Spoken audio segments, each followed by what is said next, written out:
क्या कभी आपके साथ ऐसा होता है कि जब आप ऑफिस से घर आते हो तो आप थकान का शिकार होते हो और रात में आपको नींद भी अच्छे से नहीं लग पाती? या कभी ऐसा भी होता है आपके साथ कि आप बार बार बीमार पड़ जाते हो और आपको ऐसा लगता है कि मैं बीमार हूँ और एकदम थकान आपको फील होने लगती है? और कई बार आपके साथ ऐसा होता होगा कि आप अपनी फैमिली और फ्रेंड्स को मिलना तो चाहते हो लेकिन आपका मूड नहीं होता है उनसे मिलने के लिए। क्यों? क्योंकि आप थकान से चूर होते हो, आप बर्नआउट का शिकार हो चुके होते हो।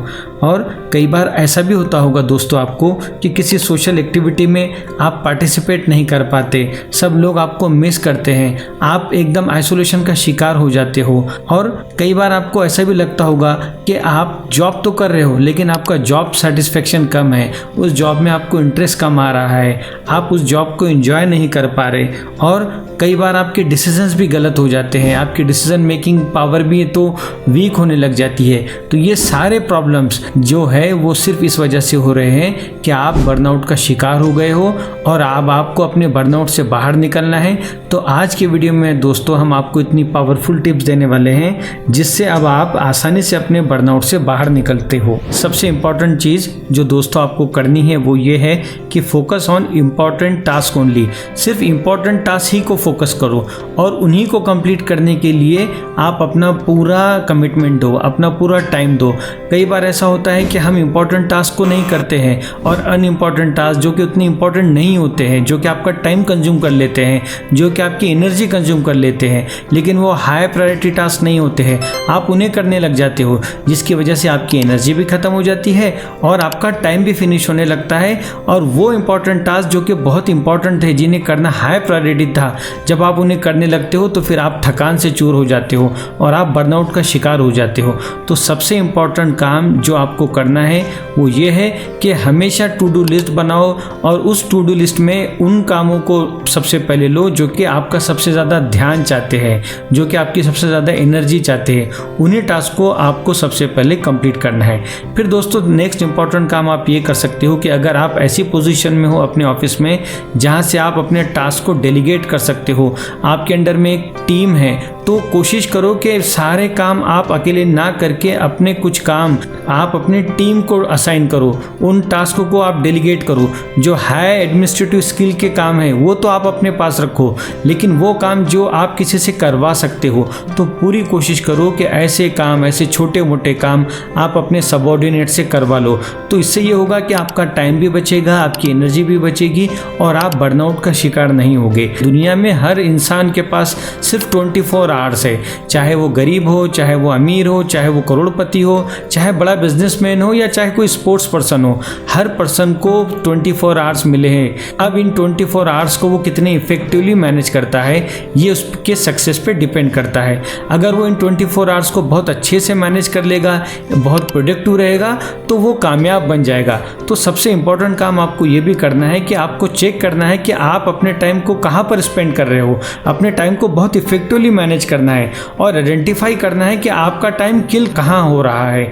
हो सकता है कि लंबे लंबे वीडियो आप देख रहे हो, या ये भी हो सकता है कि आप जो ब्रेक लेते हो, लंच ब्रेक या कॉफ़ी ब्रेक या टी ब्रेक, या फिर एक्सेसिव ऑफिस गॉसिपिंग के अंदर भी आपका वक्त चले जाता हो। तो अब आपको आपके टाइम किलर्स को आइडेंटिफाई करना है, उनका पता लगाना है और उन तमाम कामों से बचना है जहाँ पर आपका टाइम वेस्ट होता है। एक बहुत इंपॉर्टेंट काम की चीज़ जो कि आपको बर्नआउट से, थकान से बचाती है वो ये है कि आपको लर्न टू से नो, ये सीखना होगा, नो बोलना सीखना होगा।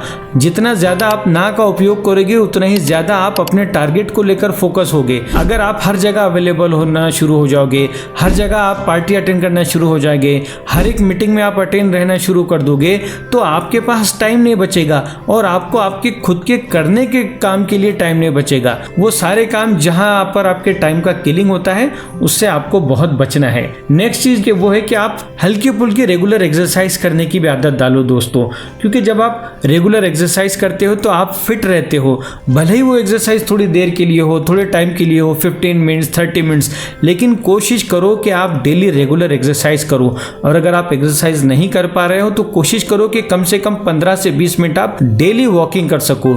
ये आपके मेंटल हेल्थ और फिजिकल हेल्थ के लिए बहुत ज़रूरी है और इससे आप फिट रह पाओगे। नेक्स्ट इम्पॉर्टेंट चीज जो आपको करना है बर्नआउट से बचने के लिए वो ये है कि आपको सफिशिएंट स्लीप लेनी है। कई बार कामों के बोझ की वजह से, कई बार बहुत बड़े बड़े टारगेट्स को अचीव करने के चक्कर में हम अपनी नींद की कुर्बानी देते हैं, और जब हम लंबे समय तक अपनी नींद की कुर्बानी देते हैं तो फिर हमारी सेहत गिरने लगती है, हम वीक हो जाते हैं, हमारी इम्यूनिटी कंप्रोमाइज होने लगती है। 7 से 8 घंटे आपको अच्छी नींद लेनी है, तभी जाकर आप अपने कामों को बहुत इफेक्टिवली कर सकोगे और आप थकान का शिकार भी नहीं होगे। अगली इंपॉर्टेंट चीज जिस पर आपको ध्यान देना है वो ये है कि आपको पूरी कोशिश करनी है कि आपका डाइट बहुत हेल्दी हो। शुगर के और साल्ट के एक्सेसिव इंटेक से भी अपने आप को बचाना है, और जंक फूड्स कभी कभार खा लिए तो कोई बात नहीं, लेकिन हमेशा जंक फूड्स का उपयोग करना ये आपके लिए बहुत डेंजर हो सकता है। आपका डाइट बहुत हेल्दी होना चाहिए। अगर आप हेल्दी खाना नहीं खाओगे, अगर आप कॉम्प्रोमाइज फूड्स खाओगे तो आपकी रिक्वायरमेंट पूरी नहीं होगी, न्यूट्रिशनल वैल्यू आपको नहीं मिलेगी, और सप्लीमेंट्स नहीं मिलने की वजह से आप थकान से चूर हो जाओगे और अपने टारगेट्स को अचीव नहीं कर सकोगे। अगली टिप जो आपको बर्नआउट से बचाती है वो ये है कि आपको अपना सोशल कनेक्शन भी चेक करना होगा। आपको अपना टाइम अपनी फैमिली और फ्रेंड्स के साथ भी स्पेंड करने की आदत डालना होगी। हमेशा जॉब में, हमेशा प्रोजेक्ट्स में, हमेशा बिजनेस में इन्वॉल्व रहना ये भी ठीक नहीं है। आपको वो काम करते हुए अपने फैमिली, अपने फ्रेंड्स के साथ भी टाइम स्पेंड करना होगा, ताकि आपको नई एनर्जी मिले, ताकि आपको चेंज मिले। एक इंपॉर्टेंट चीज ये है कि आपको अपने स्क्रीन टाइम को भी बहुत कंट्रोल करना पड़ेगा, लिमिट करना पड़ेगा, और आपको पूरे पॉजिटिव एटीट्यूड के साथ अपने ऑफिस में और अपने बिजनेस में जाना है। दोस्तों, जब भी आप किसी प्रोजेक्ट को सक्सेसफुली कंप्लीट कर दो तो उसे सेलिब्रेट करो। अब फिर अब लॉन्ग टर्म प्रोस्पेक्ट आप ये कर सकते हो कि अब आप चेक करो कि जो आप जॉब कर रहे हो क्या वो आपके करियर से अलाइन करती है या नहीं। कहीं आपका जॉब ऐसा तो नहीं कि जो आप लाइफ में बनना चाह रहे थे और आपका जॉब आपको कुछ दूसरी तरफ लेके जा रहा है, तो इस वजह से भी आप बर्नआउट का शिकार होते हो। आपका जॉब आपके करियर प्रोस्पेक्ट से बिल्कुल अलाइन होना चाहिए।